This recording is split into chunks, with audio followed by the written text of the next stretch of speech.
be in person, but I'm glad that we're able to talk about things that are important to me, and I'm sure are important to you since you're taking this class, and that's farming and gardening and growing food and providing for your family and yourself. So just a little bit of my background. I've actually been farming full-time for about 7 years. Before that, I actually was living in Florida, moved around a lot, was in the military, and had no idea where my food came from. Really just went to the grocery store and then went out for dinner every night.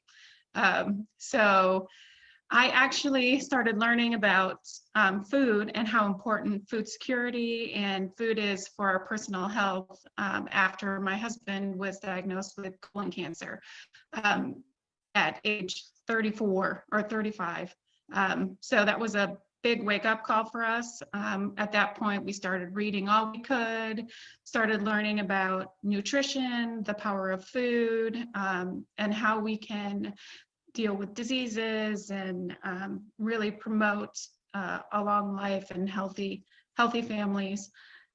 So that got me interested. I started reading. I love reading books, but I started reading about farming. At that point, we started going to farmers markets. We started actually talking to farmers and visiting some of these farms, and got to learn about really how cool growing things are, and how vegetables, watching a plant or a seed go in the ground and then being able to harvest that after taking care of it and having that feed your body or your animals, and being able to raise the animals that you can then provide for your family for meat was really cool. So we started learning all about that. And then about a little less than a year later, my husband passed away, and I wanted to start all over. My family was in Indiana, so I ended up finding a farm online and moved to North Salem, which is where I'm at right now. I don't know if you know much about North Salem. It's just a little farm town up in the northwest corner of Hendricks County. I have a 40-acre farm. It is a combination of pasture, which was actually about just under 20 acres of corn and soybeans that was conventionally grown, rented out, cash rented. And then I have 12 acres of woods, and then I have a stream running through it, which kind of splits the farm. So on the backside is where I have about an acre now of vegetables that are grown in raised beds. And then I have about a 1/4 acre of asparagus, strawberries. And then I have a small, about 50 tree orchard, apples, mostly apples, a few peaches, which, man, peaches are hard here, and then pears. And then I have a few acres of pasture that I have animals in. So here on the farm, I grow both vegetables, or fruits, vegetables, but also animals. And that's one of the things, as I started learning about agriculture, I started reading about organic agriculture and sustainable agriculture, and then restoration agriculture. I'm not sure if some of those terms are familiar to you guys, but basically it was how true organic farming is really a balance of not just growing vegetables or not just having animals, but growing the two together, and how that interaction of all these different, I call them farm products, but things that we grow and that we actually can eat and sell later on, how they all can work together in a symbiotic way, where the wastes of, say, your animals, your chickens, your cattle, that kind of stuff, that bedding will then go into a compost pile, and then you can curate that compost pile, which then feeds your vegetables, and then your vegetables you can sell, which gives you income for your family, food for your family, but also the wastes of the vegetables go back into the compost, or they can go back to the animals. And it's just how that circular kind of interwoven symbiotic relationship is on a farm. And that really interested me. Again, I love to read books, and so a lot of the books I read are all about trying to create that farm ecosystem that pulls everything together. And one of the guiding principles, I would say, or the kind of organizations of one of that would be oh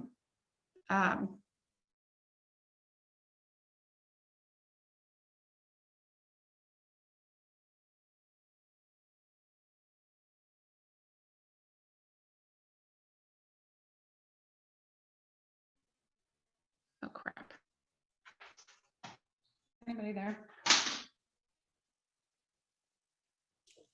I can still hear you, Sarah. We just lost your video or your PowerPoint. Oh, okay. Sorry. I was panicking. Okay. You want to? All right.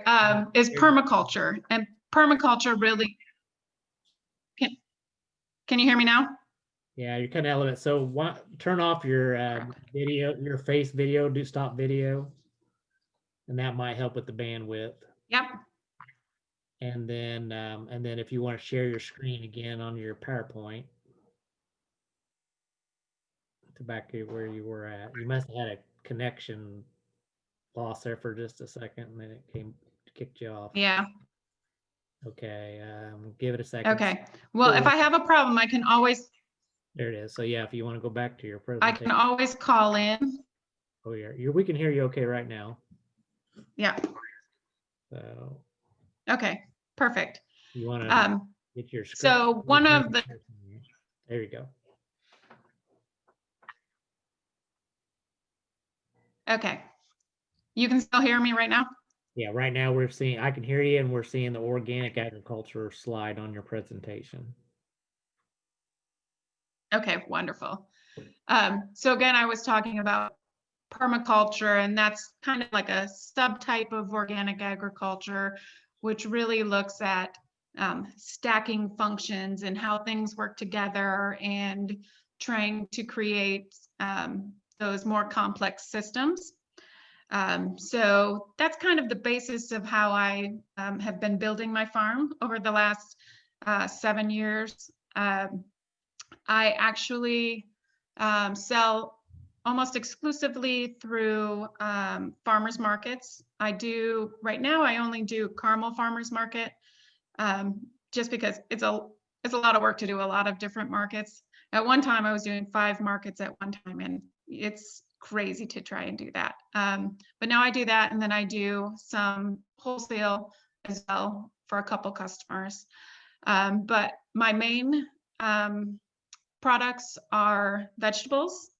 I'd say probably 60% of what the income that I make is off of vegetables out of that 1 acre garden, and then a little bit of extra from the berries and tree fruit.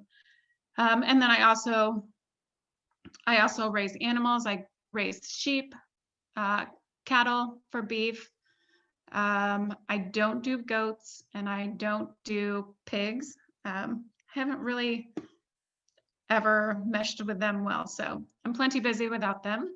I also grow shiitake mushrooms on the logs, which is a great kind of addition that I can do through the woods. So I can cut down the trees and actually inoculate those trees with shiitake spawn, and then basically they sit in for about a year, 6 months to a year, and that spawn colonizes throughout the log, and then you soak the log, and you'll get mushrooms all the way around the log, which you'll see in a little bit later, some of the pictures, some of the other products that we have. I also have just a small amount of hives. I have 4 beehives right now, and everything kind of ebbs and flows a little bit each year on what we offer, but since I'm the primary farmer, my parents help a little bit. My dad actually does a lot of fixing things and helping with some of the mechanical stuff. but it limits what you can do on the farm. So Hey, that's pretty much a Sarah, picture of what we do on the farm. Sarah, Yep. do you want to try to advance your slide? We're just still on your first slide. Okay. We're still seeing. All right. So I just wanted to talk a little. What? There it's moving. Yeah, right now we're seeing real All right. organic. Still on your Get down second the front. slide, I think. Okay, perfect. Okay. Are you still able to hear me okay? Yes. Sorry. Okay. Nope, you're fine. So on the first slide, I was basically introducing organic. Like when I say organic farming, you know, what's the first thing that pops into your head? And around us, there's not a lot of organic farming. There's, I'd say, more interest in buying organic than growing organic. I think a lot of people think that organic is very expensive. And then a lot of people focus on basically organic as you're not allowed to use this, you're not allowed to use that, which those are all important pieces. But there's so much more to what organic, real organic really looks like. So when you're looking at growing organically, it's not just the fact that you don't use chemicals. It's really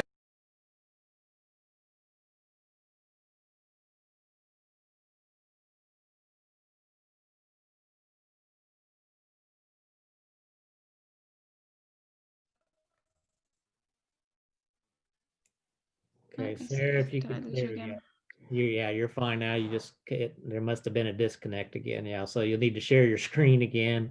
But we could hear you there for a second. Yep. Screen sharing. Hopefully it will. There you go. Can you see it yet? We can hear and see you again. Okay. Okay, great. I'm so sorry. I don't know what's wrong with our internet. So when we look at what organic encompasses, these are some of the main guiding principles or some of the things that you would see in an organic farm. One of the main things is the use of compost. The focus of organic farming or organic gardening is really on building the soil. You know, all the food and all the animal growth that we get is from the soil and from what we grow from the soil. So some ways we can improve that are using green manures, which are cover crops or sometimes even weeds. But it's basically allowing the soil to use plants to capture the energy from the sun and to turn it into a product that we can eat.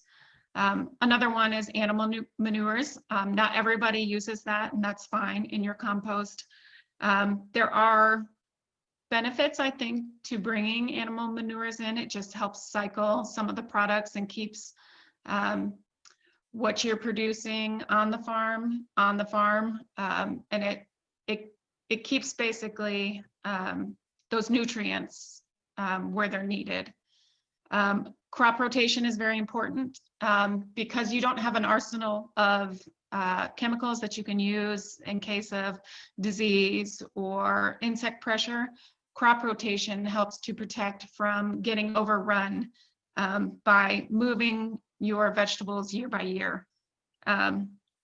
Again, we're trying to maximize our biological activity.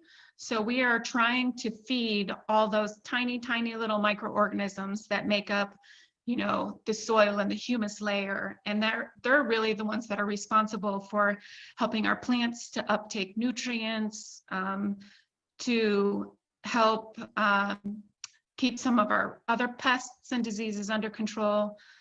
So we're trying to bring in as much wildlife, I would say, and most of that would be in your soil. But we also want to bring in birds. We also want to bring in toads. Like all these things help bring a balance to the system and help provide nutrients or nutrient cycling that we couldn't do on our own without that. Of course, organic also has some limitations. So some of the things that you can't use in organic is genetically engineered crops or genetically modified. So those are, we're talking about, you know, the corn, the soybean, things that are artificially genetically changed, not things that are basically bred naturally to improve genetically. You can't use any synthetic fertilizers or synthetic pesticides. The guideline for every product that you use that is not coming out of the ground or something that you're adding to your farm or to your garden, the guidelines for that are through OMRI. That's OMRI. Excuse me, I need a drink. And you can find that online. But if you're just doing a backyard garden and just, or not, something in your backyard or something smaller scale where you're not selling to the public, you don't have to follow the OMRI guidelines. But if you get certification, which you'll see that little symbol up at the top, you actually have to be inspected. You have to pay money for the certification. You have to follow a very specific plan, and then get that approved every year, including every substance that you use, natural or inorganic as well. So on to the next slide. So why organic gardening matters. I know I talked a little bit about why I got into farming. And so organic gardening for me was very important. I think it's a personal choice that each of us has to make. But for me, I didn't want to be spraying any pesticides just for exposure for myself. And I also am concerned about, you know, some of those pesticides being left behind on our food. I think that environmental exposures, you know, are a real thing, and I want to try and reduce that as much as I can. Another great reason for organic gardening is it protects biodiversity. So every time we use synthetic fertilizers, it affects the microbial organisms that are living there, including mycelium, which is a very important, it's basically the predecessor or part of fungi or mushrooms, but it's actually a huge network of fertility that's underneath the soil that goes through there, and it's very important, and it's very affected by pesticides. So we want to protect that as much as possible. Obviously, reducing trash and things going off the farm, recycling, those are all things that are very important in organic farming. Our waterways, I know we've all heard about how our chemicals from the fields, including, you know, one of the biggest culprits, which are lawn chemicals, you know, the fertilizers or the herbicides that we put on our lawns are going into our water systems. They're contaminating our aquifers. They're also traveling out into the ocean and killing life. We're creating dead spots in the ocean.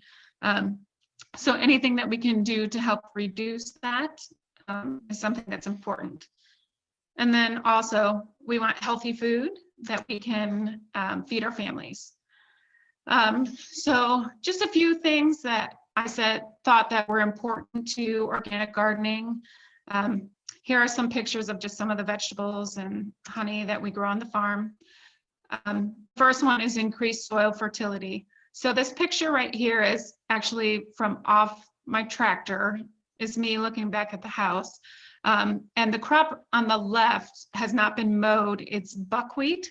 That's actually what I'm growing in there in this picture. And this was, that's the winter before this was, or the fall before this was corn that was grown conventionally. And I wanted to really work on soil fertility and bringing a little bit of soil healing back in before I started putting in pasture or gardening or anything like that.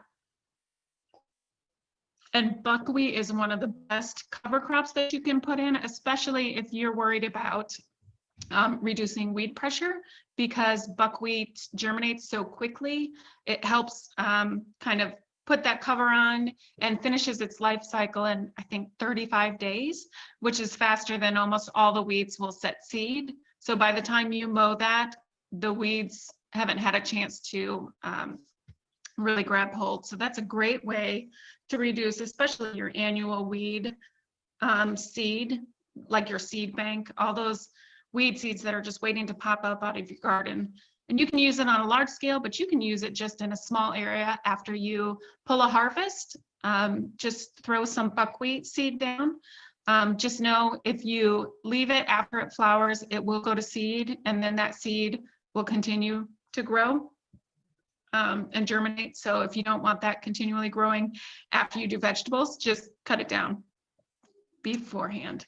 Again, we talked about organic matter being so important. Here you'll see I had basically was hauling buckets of compost to my asparagus rows.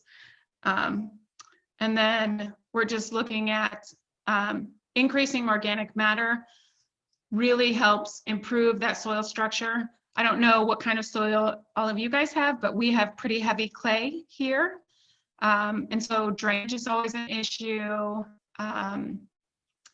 Clay is just very hard to grow vegetables in really well.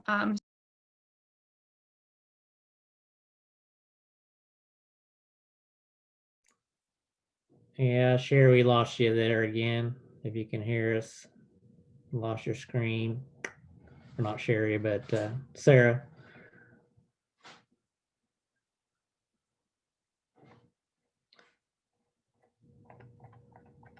All right. Can you hear me again? We can hear you. Need to do your screen again. I put the screen back up. All right. Still not seeing the screen yet. So another one of the benefits of organic. Okay. It says I'm screen sharing, so I think it just takes a minute. Yeah. There it goes. It's working on it. Is it still not working? It's coming. Okay. It's just not quite there yet. Yeah, you're in. All righty. We can hear you.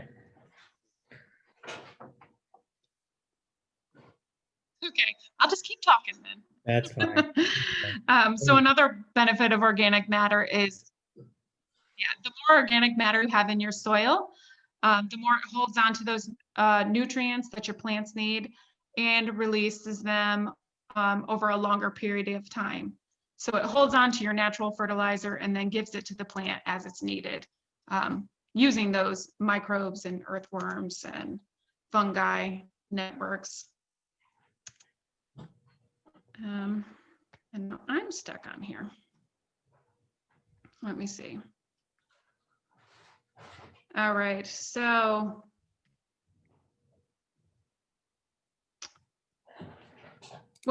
when we look at some of our sources of organic matter, we're looking at what can we add to the soil to help build the soil up. And obviously one of the best ones to use is compost. And compost can either be put together on your own land, or you can buy it, of course, if you don't have the materials to make your own organic matter or your own compost. There's tutorials online. There's a lot of information. You can make your own compost bins. You can make worm bins. You can recycle your food. Grass clippings are fantastic to put in your compost. Paper, leaves. Really any organic material can be composted. You can actually grow and use comfrey, which is a kind of a wide leaf, really easy to grow perennial plant, and you can cut those leaves off and then just lay them on the soil, and that will actually act as a mulch and compost in place. One thing you do have to be aware of, if you're doing organic certified vegetable production, you have to have 180 days before you can use that compost, unless you follow specific guidelines of turning. You have to monitor temperatures. It's actually pretty detailed for what you have to do to allow that in organic certification. But you can always put your compost down in the fall, and as long as you have enough time for that to lay on there before your food crops are being taken off, that won't be a problem. So another great thing to do is to use organic mulches. So you are trying to prevent the water from expiring. You want to hold the nutrients in. You want to keep the sun from drying out the soil. And you also want to keep your weed seeds from germinating. So some of the mulches that you can use for that are leaves. Generally, shredded leaves are better. You can use wood chips as long as you don't dig them into the soil or incorporate them into the soil, but up on top of the soil is fine. Pine needles. You can use a plastic landscape fabric. I know we use some of that. The larger your farm is, the more you have to use alternative mulch, I think, in some plants, and landscape fabric is something that we use. It's a really thick fabric, and we can use it for 10, 20 years, the same piece of fabric. So that kind of justifies using a lot of plastic, but it's better than the plastic that they do for tomatoes and that kind of stuff. So again, just the focusing on your soil, you're really looking for an organic matter greater than 4%, a pH between 6 and 6.8, and then a balance between sandy and clay, like a loam. That is what you're ideally looking for when you're doing an organic garden, because your soil is the most important piece, obviously, of your farm or your garden. You can get testing through Purdue Extension or through the Soil and Water Conservation Department. You can also send it through private companies. All right, so like we talked about, biological diversity is very important. These are just some pictures from the farm. You can see the honeybees on the left-hand side, and that really helps with pollination. It's another product, the honey that we get for that. And then we've got in the middle just some cabbages and some lettuces growing in there. And so this is a no-no. You're not supposed to have chickens in your garden area. I think this picture was when I first started. So don't tell the food safety people. But off on the right-hand side, I have some of the mushroom logs, and you can see the shiitakes. Basically, once you've soaked them, that spawn comes through and forms these mushrooms. And you just cut them off and you can use them. They last about up to 2 weeks in the refrigerator. You can dehydrate them and then use them in soups or stocks, or as a powder in your cooking. And then we try and just get some nice pollinating plants just to bring in additional pollinator insects or insects that would eat some of our problem insects. So next we're talking about, our plants and our seeds. So if you're doing organic gardening, you need to use non-treated seeds. Usually they're open pollinated or heirloom. Those are good in organic gardening simply because they've lasted for how many years without, you know, before we started really using chemicals.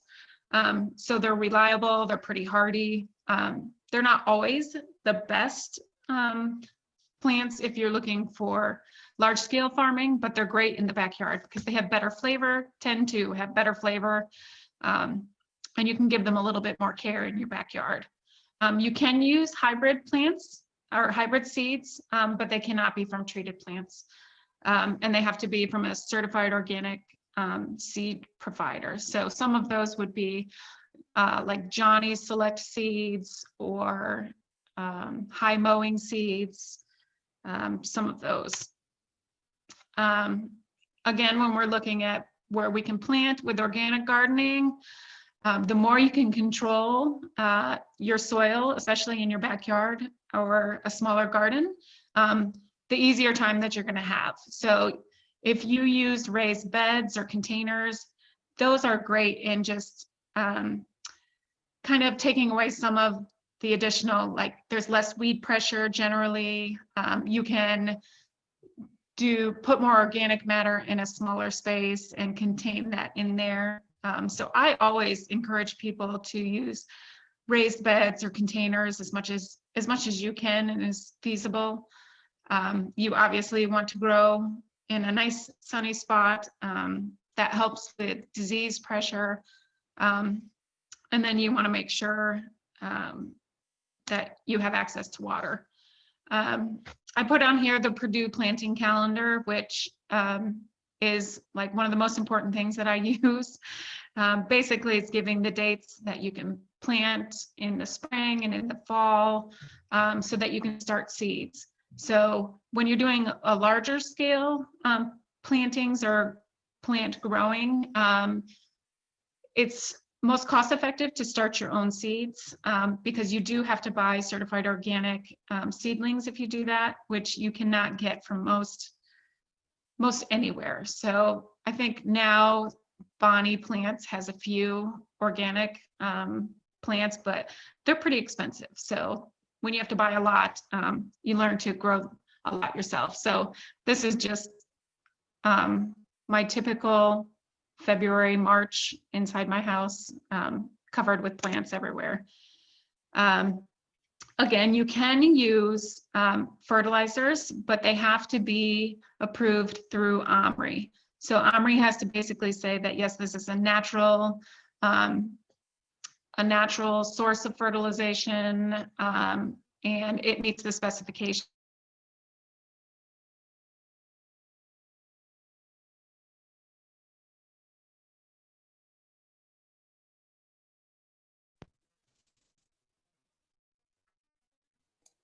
Okay, Sarah, we lost your voice and screen again there. Yeah, your screen's coming back at, but I'm still not hearing you. Okay, can you hear me now?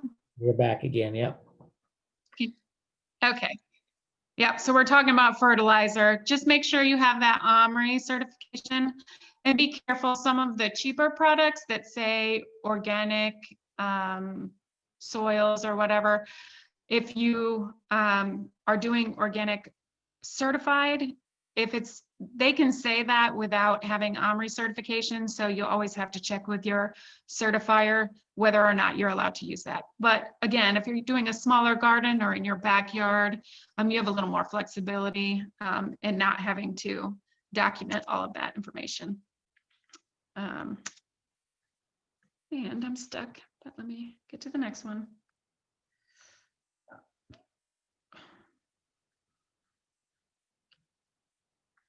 Alrighty, so when we talk about organic fertilizer, some of the benefits of that are really, instead of just focusing on providing the NP and K, there's a lot of additional nutrients that come through natural ingredients. And so organic fertilizers tend to give you a fuller spectrum.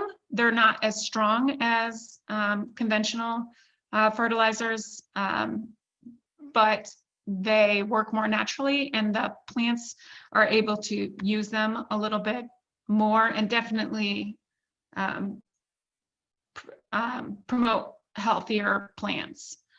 And some of them we talked about, I put the mushrooms on there simply because now you're seeing a lot of organic soils that are advertised with mycorrhizae fungi, or if you get trees or berries, they'll have the roots dipped in the mycorrhizae fungi, and those little boogers just help the plants to get established by helping to uptake those nutrients, both the waters as well as the plant nutrients.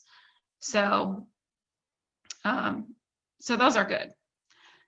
You can also just put mushrooms in your compost pile, and you'll basically be putting mycorrhizal fungi in that. Or if you have access to a woods, just grab a little, like a scoopful of that soil, and that will have a bunch of mycorrhizae naturally in that, and you can make your own.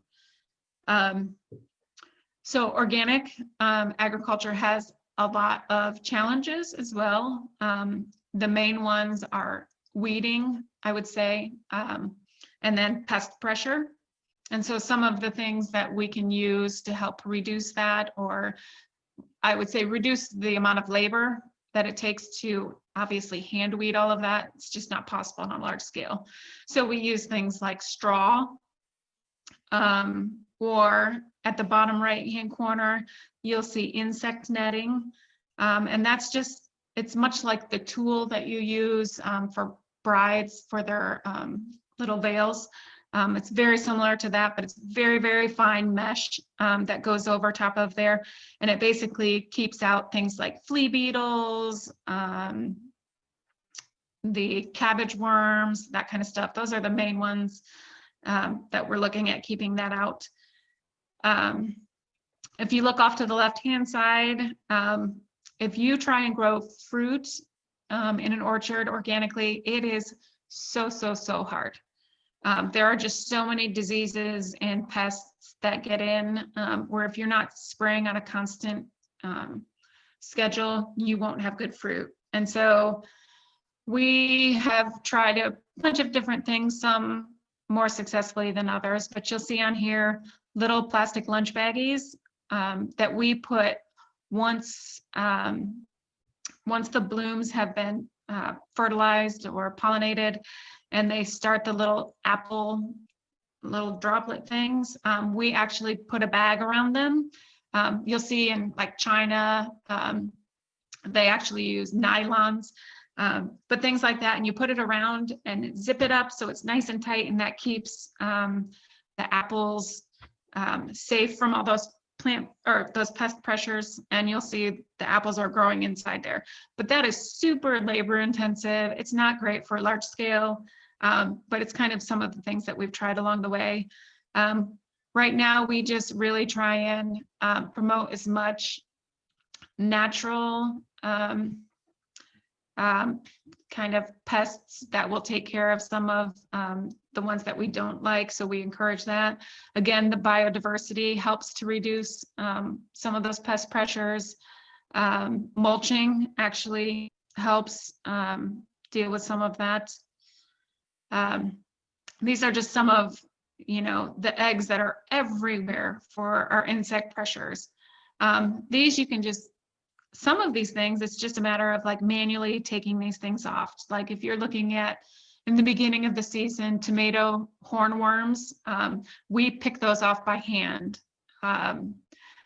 Stink bugs and some of the squash bugs, we try and pick those off by hand and keep them from exploding too much, especially in things like the hoop houses or areas that are more controllable. But then we get to a certain point in the season and there's just no controlling it. So you do lose a lot in organic agriculture as well. Again, these are some row covers. These are things that help prevent some of that pest pressure, but also can be used to help increase the heat. So if you're growing late into the fall and you've got early freezes or early in the spring and you want to protect, this is called Agribon. And this is just a special cover that helps hold the temperatures in and then also keeps insects out. When we talk about biodiversity, these are some of the reasons why we want to have additional pollinators or additional bugs. And that's because some of these guys take care of our bad insects for us. And so things like ladybugs or lacewings, assassin bugs. There's also the little parasites that get into the tomato hornworms. You'll see, I love it when we get a little bit in the season and they've started laying eggs on hornworms, and then they hatch and they basically just eat that guy up. We talk about plant companions. We want to bring that diversity into our vegetables and into our plantings because that helps confuse some of the pests. They also repel some pests, so things like mint in there or nasturtiums, they really help to kind of protect some of your more vulnerable crops. So you can look online for companion planting and learning about that kind of stuff. That's fantastic, especially on a smaller scale, to get as much diversity packed in as you can. Again, sometimes you get to a point that you do need an insecticide, and there are some organic approved that you can use. My favorite, or the one that I have to use, I think is the only thing that I actually use, is the biological BT, the Bacillus thuringiensis, I think is what it is, something like that. But we use that for like our cabbages, our broccolis, you know, the things that we can't always keep protected, even underneath those insect netting. You know, those moths get in there and they lay eggs so fast. So it's a all natural thing that actually kills the caterpillars and the worms, or the moths. So you can look at some of those. Again, that would be through OMRI to find out what's organic approved. So we're looking at weed suppression. Mulching is your best one. We use wheel hose a lot. We do cover crops to help keep the weeds from taking hold, as well as for that green manure. And basically you're trying to protect the soil from getting invaded by weeds until your plants are big enough that they can shade out the weeds and can really compete with that. So mulch is a fantastic, especially early on. And then things, if you're using an organic mulch, that mulch will actually help to build the soil organic matter, which is always a fantastic benefit. Disease prevention is key. It's very hard to treat diseases organically. So your biggest thing in your toolkit is going to be prevention. And the best thing you can do for that is with your watering. Obviously watering down at the soil, not only for water preservation, but to keep the water off the leaves, help prevent a lot of those diseases. And then airflow. So when we look at trying to pack as many plants in a small area, that's great, but if there's not airflow, you're going to get a lot of fungus and mold and a lot of things that are going to disease your plants and weaken them to a point that they're not going to survive. One of the best things you can do is to remember to constantly be looking, assessing, walking through, enjoying, but also monitoring in your garden. Once you have a problem that's big enough to be seen, it has to be acted on immediately, or it will spiral out of control so quickly in organic agriculture. So constantly be looking, constantly be researching what you can do to treat or prevent, you know, the most common problems that you have in your garden with whatever you're growing. And keep track of that and learn about that, share that kind of stuff. And then also just enjoy the garden that you have, because not only is it food for your body, it's that healing for your mind as well. Water, again, we talked about keeping the water off the leaves. You want to water in the morning so that it has a chance to dry. Drip irrigation is fantastic, soaker hoses.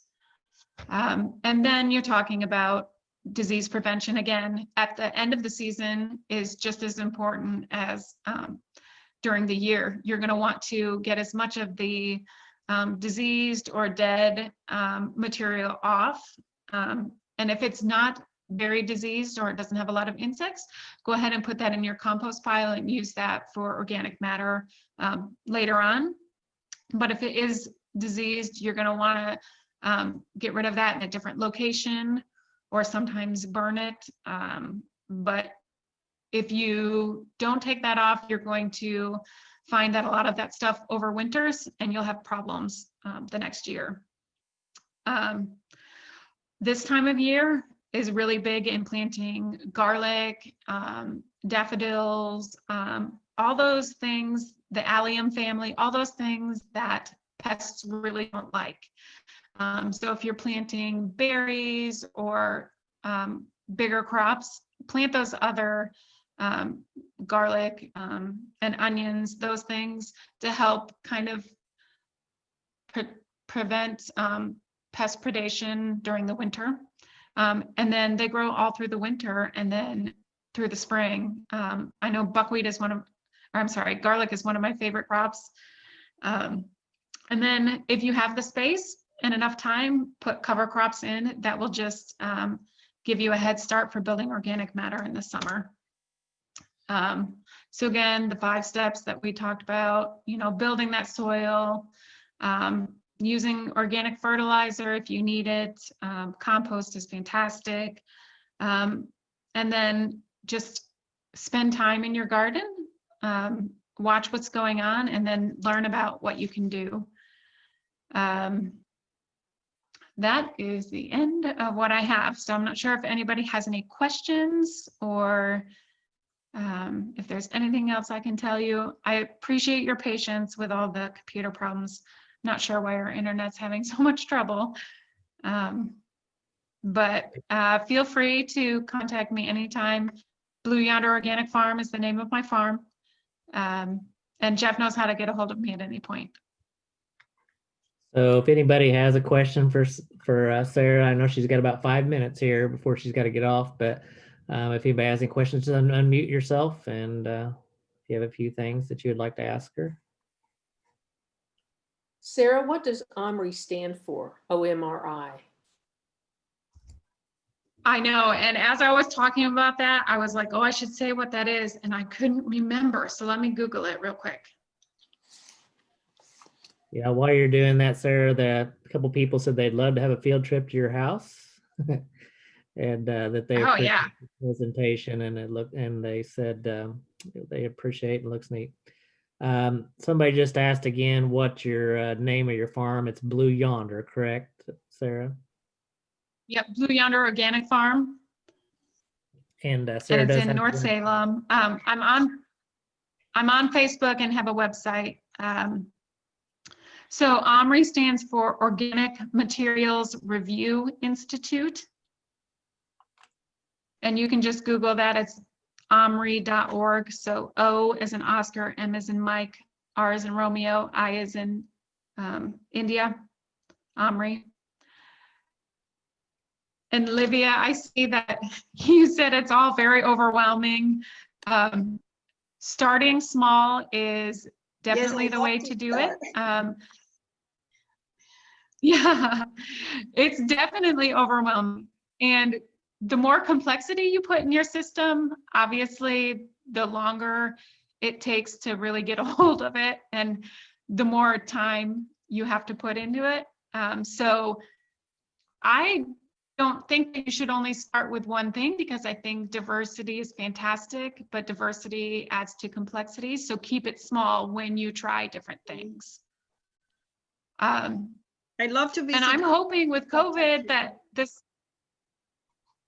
yes, when we get to springtime too, especially, I'm hoping with COVID that we'll be Yeah. able to open the farm up again, because we've always had an open farm where if people want to come and visit, you can come and look around. And I mean, I love to show people what we do.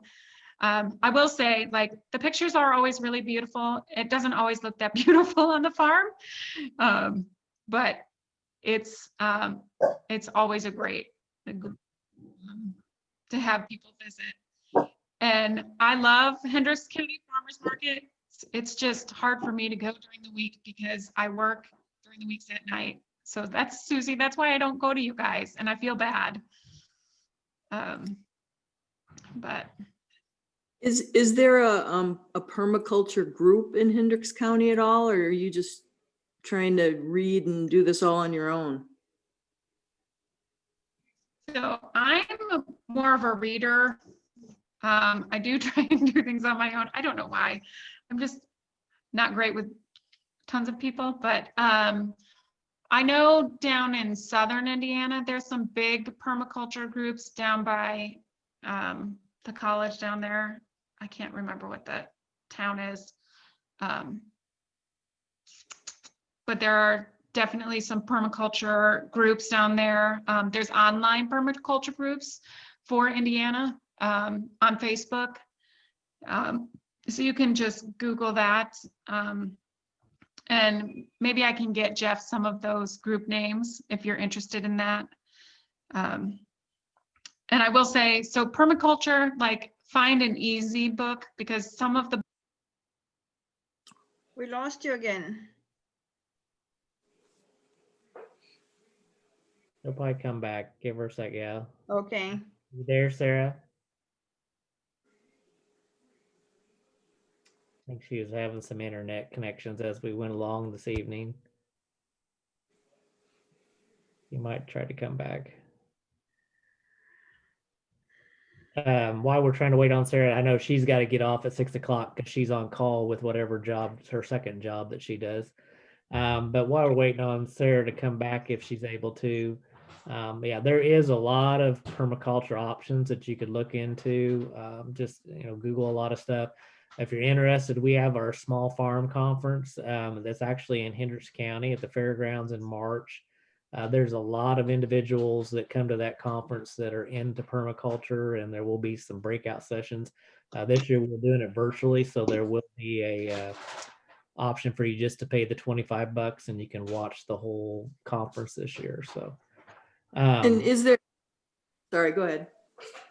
Just seeing if Sarah was back with us, she might not be able to get back on, but I'm ahead. actually, There you are. Yeah, I'm actually here, but I have to go to my other Zoom meeting now for work. That's okay. So Well, I'm sorry, but I hope to meet you guys someday. If you guys ever Yes, have thank you. something else you want to talk about. I love talking farming.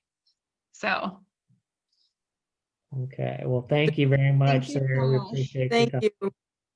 Okay. yes, So- absolutely. All right. So if you guys could all stay on here, we'll go over our quiz really quick. And if you can unmute yourself. I'm still recording just because I know we have like 4 people that couldn't do the 5 o'clock time this evening. But I appreciate you guys making the effort to accommodate Sarah's schedule so that we could have her speak to us this evening. So if you want to pull out your quiz, well, I guess first, is there any other questions about that I'll try to answer? I know Sarah's a lot, but there is a lot of information to do so. If you would Google Michael O'Donnell, he is Purdue's organic specialist on not only commercial agriculture, but does a lot of stuff with organics as far as gardening is concerned as well. So that if you write Mike O'Donnell and Google Purdue, that's a good option and a resource that we can work with as well. Okay. Well, we will go through the quiz here. I hope you guys enjoyed Tuesday night's fruit gardening presentation. So the first question that we have on our quiz is, which fruit crops are the easiest to grow? Somebody want to shout out the answer for that one? Strawberries and raspberries. Yeah, strawberries and raspberries, correct. Number 2, which fruit crop is considered fully self-fruitful? Strawberry. Strawberry, correct. Number 3, what crop is too cold to render for production in northern Indiana? Peach. Peach, correct. All right. Number 4, which fruit crop comes into production in 2 to 3 years? Brambles. Correct, brambles. Okay. Number 5, what soil characteristics is most important for fruit crops? C. C, correct. Drainage and depth of seasonal water table, correct. Number 6, what is the most common type of strawberry variety and what production system is used? B. B, yes, June bearing and matted rope. Okay, number 7, what are the main goals of renovation? A. A. Yeah, establish a bed of new runner plants. Number 8, what part of the bramble plant is perennial? Must be the root. Yes, correct, roots. Very good. Number 9, when does a primocane become a floricane? B. B, correct, in its second year. Number 10, summer tipping of primocanes is used to encourage branching in which brambles? C. C. Yes, C, blackberries and black raspberries, correct. Number 11, which bramble type is most cold hardy? C. C, red raspberries, yes. All right, number 12, true or false? Apples are pruned using thinning cuts instead of heading cuts. True. True, correct. Number 13, apples are self-incompatible, so 2 or more varieties need to be planted. True. Correct. Number 14, apple rootstocks are primarily used for B. B, size control, correct. Number 15, thinning apples accomplishes what 2 goals? A and B. Not A and B. Mostly A. It's just B, returns bloom and Just B? increased fruit size. Yeah. Mm. Well, A, yeah, increased fruit size. Yeah, that would be, but yeah, return bloom and increased fruit size is the answer. Which type of stone fruits are self-fruitful? C. C, peach and tart cherry, yes. What are the main concerns when growing peach and sweet cherries? Late freeze. A. A, winter cold and spring frost, yes. Okay. Yeah, there's a lot of information on fruits. I direct a lot of people when they call about when to thin, when to spray, and that kind of thing. As far as with the Midwest fruit production guide, they might have mentioned that in the presentation on Tuesday, but that's who I use that resource a lot to help people figure out when, especially because, you know, like I said, growing fruit trees, apples and stuff does require, I mean, if you're not spraying, it is really difficult to get a good crop for that. But there is, like I said, a lot of good information out there on the publications that you can find on the website that you guys have access to through Master Gardener. So I do want to remind everybody, last week, the question on one of the ones that was the chlorosis question that was true and false, that was false. I asked, the answer there was correct. What he was intending to get across on that question was the fact that it's not necessarily a deficiency in manganese or iron, but it was a matter that the pH level, when it's too high, prevents nutrients to be being uptaked by the plant. So it's not necessarily that there's a deficiency there of those two elements, or nutrients, but more that there's an issue with the high pH. Are there kits you can buy to use, in your own garden to check your pH levels and all of that? There is, but they're somewhat reliable. They are a little not very accurate sometimes. Uh-huh. But But if you do, when you do a soil sample and send it off to be tested, pH is one of the options that they will test for you and give you an accurate reading on. But that's usually how I recommend individuals when they are looking for the correct pH. And pH is kind of hard. It is very difficult to control. If you're broad, especially if you're like trying, like I said, yeah, if you're trying to grow blueberries, trying to get that right pH. I mean, it's not something you can do like in one year. It's something you need to work with over time. Okay, any other questions that I can maybe help or at least direct to? Okay, like I said, I did record this one because it, like I said, I knew that there was going to be a few, and I will place as soon as we get the recording downloaded off of into YouTube, I'll send you the link for that. Some of you asked if I've been recording the other ones. I haven't been. Like I said, I've got the PowerPoints for the most of them. If there's a certain one that you wanted to see.